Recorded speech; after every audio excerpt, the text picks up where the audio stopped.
In Fallout, and then in Fallout New Vegas in particular, we really wanted to have sort of a lot of groups that people could interact with. Factions are really important to us. We didn't want to make it something where it was black and white, where you have this small group of good people against a small group of bad people. It's this very complex mixture of these different people and these different factions. The player has a lot of control over what he gets to do in the New Vegas area. He gets to influence what happens to an entire region, and in order to have that kind of influence, he needs to side with one of the factions and sort of decide where he tips the balance.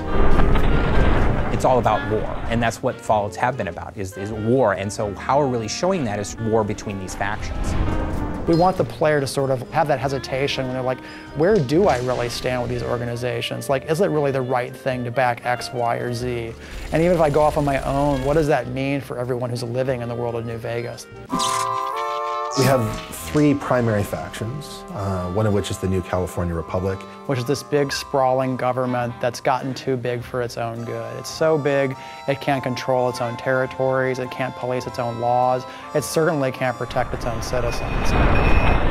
On the other hand, approaching from the east, looking to lock horns with the New California Republic, is this huge army of slavers called Caesar's Legion. Which is this terrifying war band of slaves that has come from out of the Grand Canyon area that is just conquering everything in its path. NCR and Caesar's Legion are sort of stalemated at the Colorado River and at Hoover Dam. Hoover Dam is one of our signature locations in the game, and to be honest, it's what everyone is fighting over. It's still able to provide power for part of the region, which is its big draw. Of course, Mr. House is playing into it as well, because Mr. House doesn't want NCR to win, ultimately, because he doesn't want them to take control of the Strip. But that's not going to happen, because you're going to work for me. The general idea is that we have the three major factions, Mr. House, NCR, and Caesar's Legion, but then there are all these sub-factions like the Great Khans, the Powder Gangs, the Kings, the Boomers, the Followers of the Apocalypse, and the player can go to those groups and try to shift alliances. We want the player to experience those factions. We want them to know what politics are at stake and what ideologies these organizations represent. So when they choose what factions they want to work with, it's based on something more than just a gut, they're good, they're evil reaction. So if you support Caesar, or if you support NCR, or if you help the Great Khans or the Kings, it's going to make a big difference.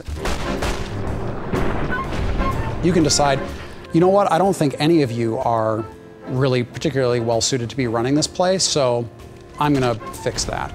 That's where you essentially are either the active champion of Vegas, or you basically just said, it's anarchy now.